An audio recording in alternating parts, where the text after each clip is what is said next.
একটা মেয়ে মানুষ সে কিন্তু বড্ড লোভী। কিসের লোভ জানো? জানো কিসের তার এত লোভ?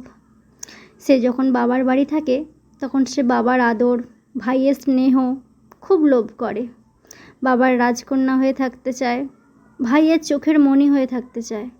সে চায় তাকে সবাই ভালোবাসুক। সে লোভ করে মায়ের মমতার, মা তাকে আদরে আহ্লাদে ভরিয়ে রাখুক।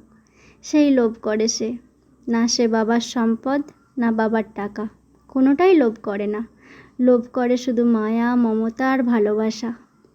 এরপর সে যখন স্বামীর কাছে আসে, সে তখন ভীষণ ভীষণ লোভ করে হাত ভর্তি কাঁচের লাল চুড়ি। লোভ করে স্বামীর ভালোবাসা, আদর, যত্নের। সে লোভ করে একটা শক্ত ভরসার হাত, যে হাত তাকে কখনো ছেড়ে যাবে না। শত অত্যাচার, শত অনাচার, গঞ্জনায় তাকে আগলে রাখবে। সে অঢেল টাকা পয়সা, গাড়ি বাড়ির লোভ কিন্তু করে না। লোভ করে ভীষণ ভীষণ ভালোবাসার। মেয়েরা আসলেই ভীষণ লোভী।